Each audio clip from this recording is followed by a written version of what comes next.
изследване на учените доказват, че 1/3 от живота си ние прекарваме в сън. И случайно или не, в този период ни се случва да сънуваме какво или не. Как да тълкуваме сънищата си, всеки път ли сънуваме. За това ще си поговорим в следващите минути в Така го правят жените с моята гостенка Ели Маринова, експерт в тази област. Здравейте! Здравейте. Много ми е приятно, че сте тук. Мене също. Виждам, че сте малко притеснена. Да ви кажа честно, и аз се притеснявам от това, което ще ми разкриете сега в този момент. Предполагам и на нашите зрители би било им интересно. Всъщност, какво е сънят? Оттам да започнем. Сега аз се интересувам от магическата страна на съня. Интересувал съм си и от психологическата, но най-вече от магическата, защото това е моята насоченост. Съня, това на базата на това, на базата на познаваемия свят, на това, което на нашето ежедневие, на това, което познаваме, с това, с което се занимаваме, на базата на близките и любимите ни хора, ние сънуваме. Сънищата ни обикновено не са съвсем същите, съвсем в същата обстановка, но по този начин... Частично свързани с живота ни. Да, по-голямата част от сънищата са обикновени сънища. Тогава, когато според мен съзнанието се разтоварва, обработва информацията от деня или от предишните дни, връща се, прави някакви асоциации, връща се към минали дни, към минали събития. Но когато става въпрос за съновидения, тогава вече имат ако мога да кажа, три раздела. Символно тълкувани съновидения, буквални съновидения, т.е.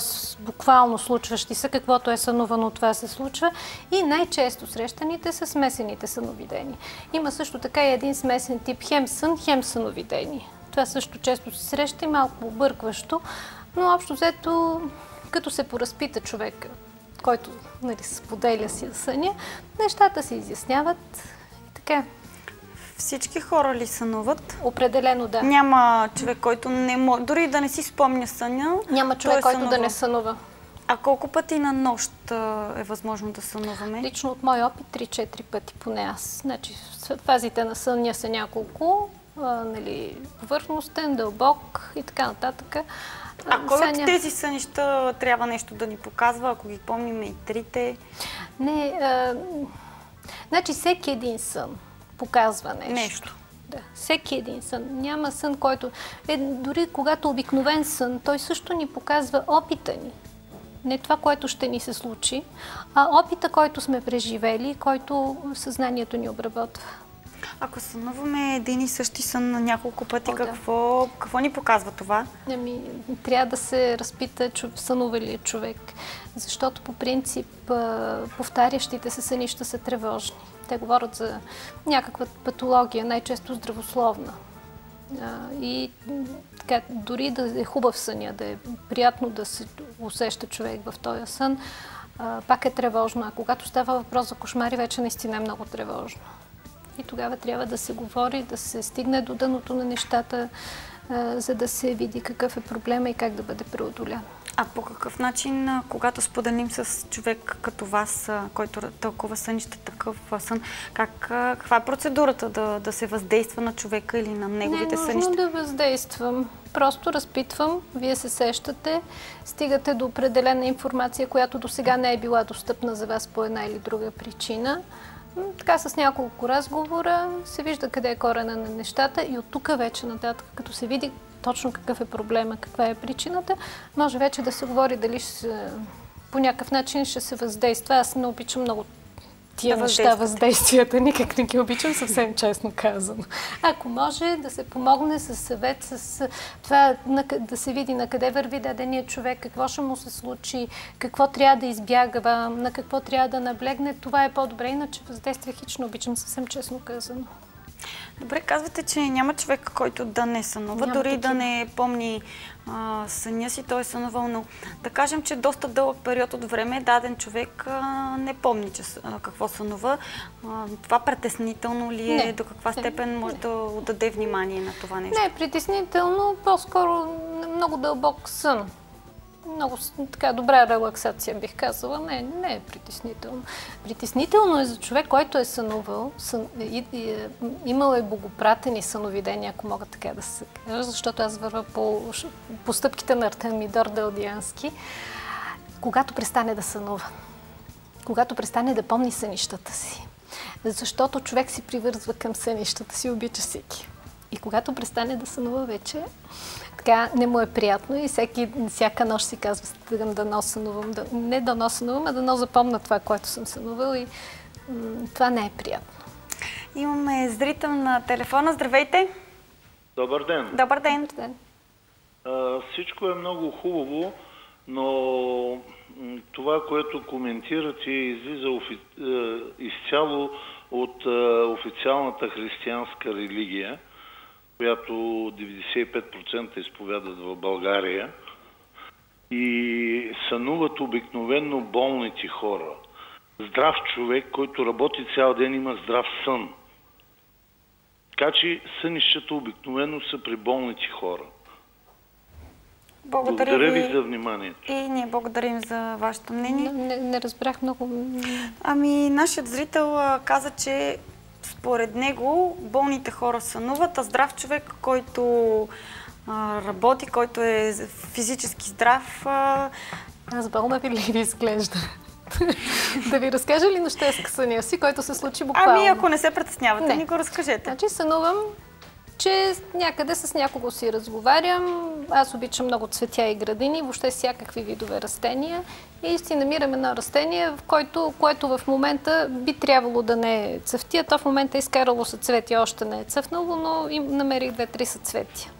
И нищо, станах си. Да, нали, ако тълкуваме по символно, ако се тълкува този сън, някаква нова надежда, бих казала.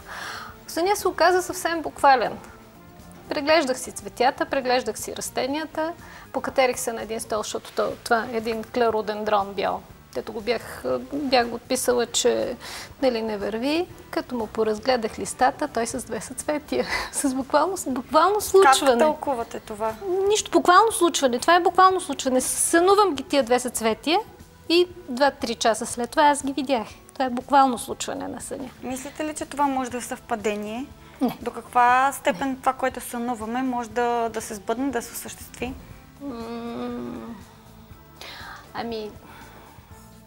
Зависи от, нали ви казвам, ако обикновен сън или буквално случващо се... А как един човек да разбере кога съня му е обикновен, кога не е? Според символите, когато съня е по-фантастичен. Когато едно нещо обръща внимание на друго, когато се получава асоциативна верига в самия сън. И за това още Артемидор Далдиански казва, че целият сън трябва да се помни и да се тълкува. Само отделен сън поне да се запомни начало, край, защото много е важно, защото съня в началото може да е обещаващ, но накрая резултата от целия сън, от цялото съновидение да е отрицателен, не положителен.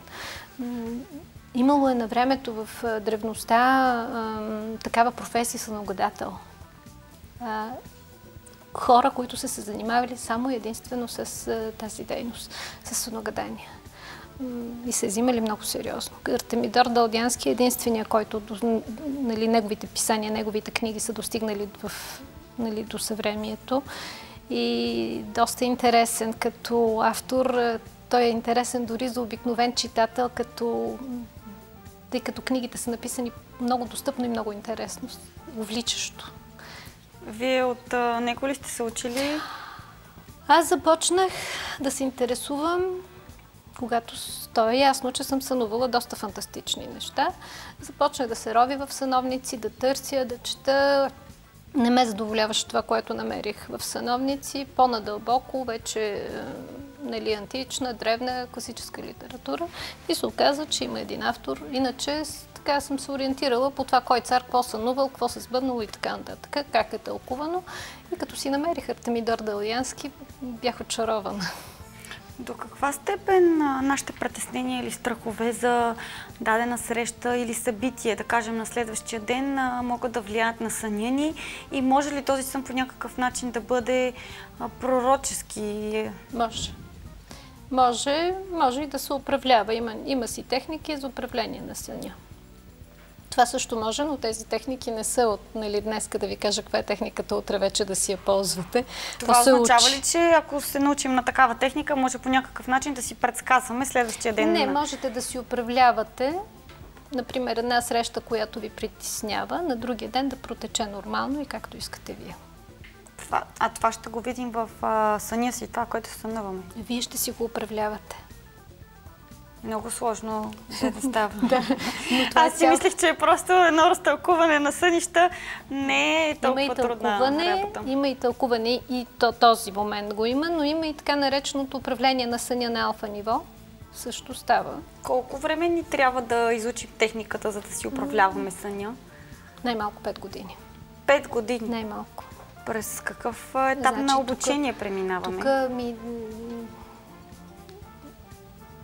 Четете, учите, това е доста сериозна тема, защото тук вече става въпроси за подсъзнанието. Има едни книжки, едни хора ни уверяват, че подсъзнанието може всичко, но зависи какво му казваме ние, защото подсъзнанието е неграмотно. То не работи с думи и цифри, с писано слово, то работи само с понятия. И именно съня тръгва от понятията и от асоциативните вериги на тия понятия. То не чете. Подсъзнанието ни не чете, не пише, не разбира от четено и написано. То разбира само от символи и ние трябва да се научиме какви са символите и как да ги ползваме. Затова минимум 5 години. Изключително доста дълъг период. Интересни неща споделяте с нас и с нашите зрители. Правим едно прекъсване за новините по BBT и се връщаме с предаването "Така го правят жените", за да продължим да разтълкуваме сънищата ни. "Така го правят жените" продължава с астролога Весела Неткова. Тя ще ни каже как се прави хороскоп и за какво може да ни предупреди една такава прогноза.